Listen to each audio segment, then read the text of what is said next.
project actually is not just meant to concentrate on the Western Hemisphere. It's to have a look at other parts of the globe that have been influenced by the emergence of the West, and to a large extent have also resisted the West. Again, why we're sitting in front of the Albert Memorial, because here is the Imperium, which looks at itself as controlling the entire universe. In fact, a beautiful example of Western domination, which actually legitimated itself as bringing freedom to the oppressive traditions of other systems, but of course evinced a massive oppression, which was colonialism and the British Imperium itself. We're looking at a whole range of different types of effects of the European emergence into modernity for the rest of the globe. At the same time, the project wants to open things up a little. That is, egalitarian ideas, resistance against oppression, forces of liberation exist in many different cultural and political contexts. But that doesn't mean to say that egalitarianism is a universal. The view that I think is developed in Western thought is that it discovered a universal egalitarianism.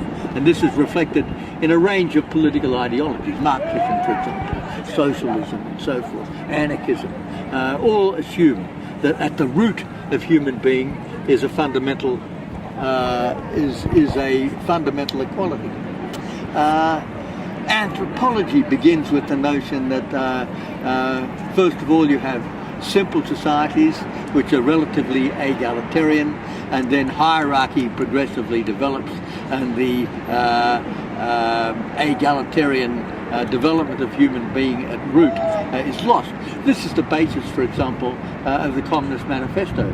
It begins along Rousseauian lines, that at root is equality, and its suppression is the general emergence of hierarchy as societies, for example, become more complex, differentiated, and so on.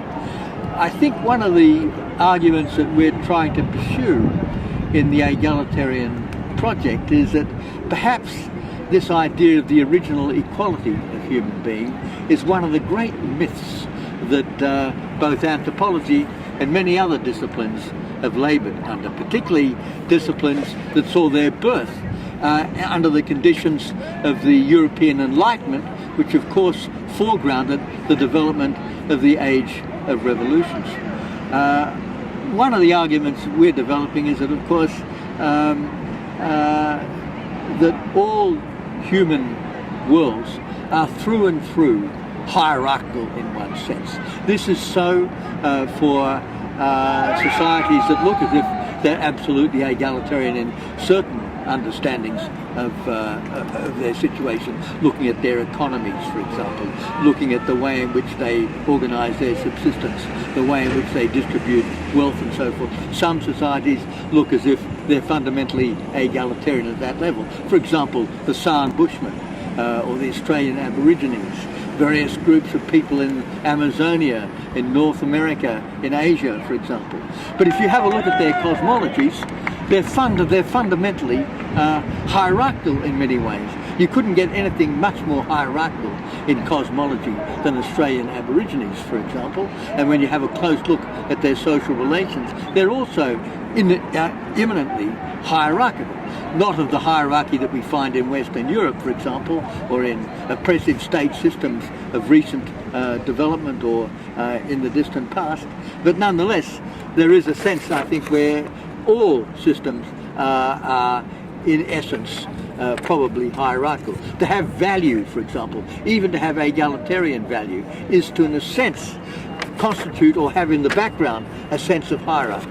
So hierarchy and egalitarianism are always in some way or another bound. But of course, we have to be a little careful at this point. We have to begin to work out what we mean by egalitarianism under different types of historical and social contexts, what we mean precisely by hierarchy and so on.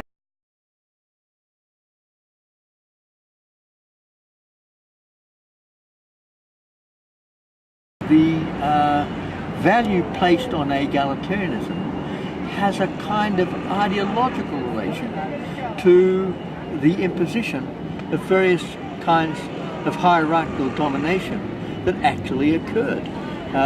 The European expansion legitimated itself in terms of egalitarian value, but that legitimated quite oppressive, as we all know, hierarchical systems over those people that we claimed were somehow egalitarian. We used egalitarian as almost, at certain points, as almost a synonym with being primitive.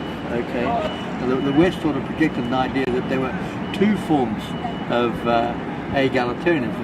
And it's the egalitarianism at the origins, and then there's the egalitarianism which is simple and primitive, and then there's the egalitarianism which is civilization, and that the West represented the most advanced form of civilization and the best potential for the development of egalitarian institutions. This, of course, is open to debate and continual critique. One of the things that we're interested in the project.